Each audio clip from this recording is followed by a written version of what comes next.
Hey everyone, my name is Brian. I'm in Bio 264 and I just wanted to share some of the ways I've been memorizing some of the bones of parts of the skull.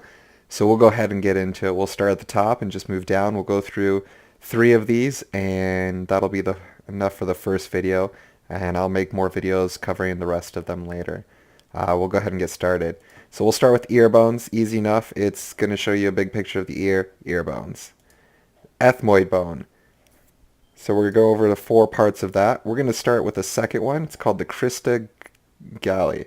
So the crista galli, what happens is in the brain there's a big sac that covers your brain, kind of holds it in place, and that sac is attached to the crista galli. So I remember the crista galli because it's the part of the skull in which this chrysalis bag is attached to that part of the nose. Mind you, it's not really a chrysalis or anything to do with chrysalis. It's just a way to help to remember. So crista galli. You can remember galley because that sack, you can think of it's like thin, like a sail, like a galley boat. So crista galley. So a chrysalis made out of a galley cell. Next is the crib-form plate. Now the crib-form plate are two holes in which nerves travel through. So a good way to remember that is it's right behind the crista galli.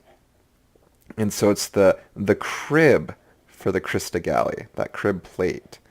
It's not actually a crib necessarily for it.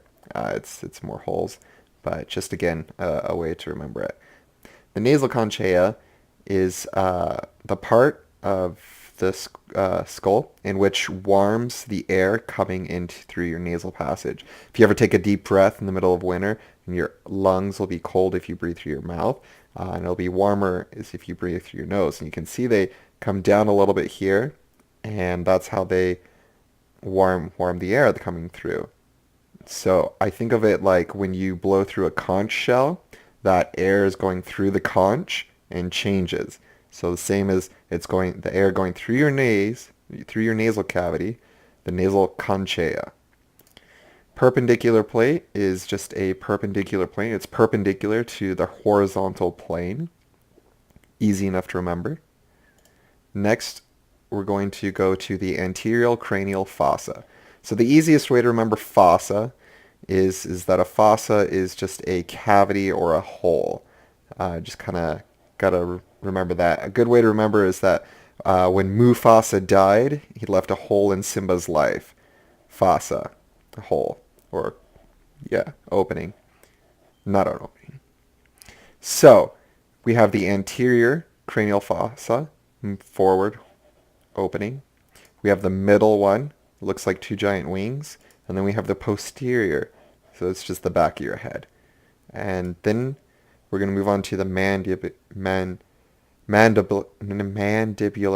fossa. And that is just the part of that your mandible sits in, that holds to let your jaw rotate back and forth when you open and shut your mouth. We're going to go ahead and move on to the sinuses. So we're going to have the frontal sinus, which is in the frontal bone of your skull. Easy way to remember it. This is the nose. This is the top view. So frontal sinus is in the frontal bone. Maxillary sinus is going to be the largest looking sinus right here. So it's going to be the big one. And then the other one's right here. So it's a little bit smaller. So a little smaller one is the sphenoid sinus. And so it's easy enough to remember that there's a front sinus, a maxillary sinus, or the big sinus, and there's a sphenoid sinus. I think of Sven from that Disney show and how it's really cold all the time since the theme is ice, and so he's always sniffing. He's got clogged up sinuses, Sven, he's got all those sinuses going on. So it's a good way to remember that. The coronal suture. It's just like when you have a coronal with the sun, an eclipse, coronal eclipse. So I imagine all this coming out here, all the sunlight, if there's like a light behind it, and that would be the coronal suture. Next is the lambdoid suture. It's actually named after the Greek symbol lambda because it looks like an upside down Y. So that's how you can remember that one.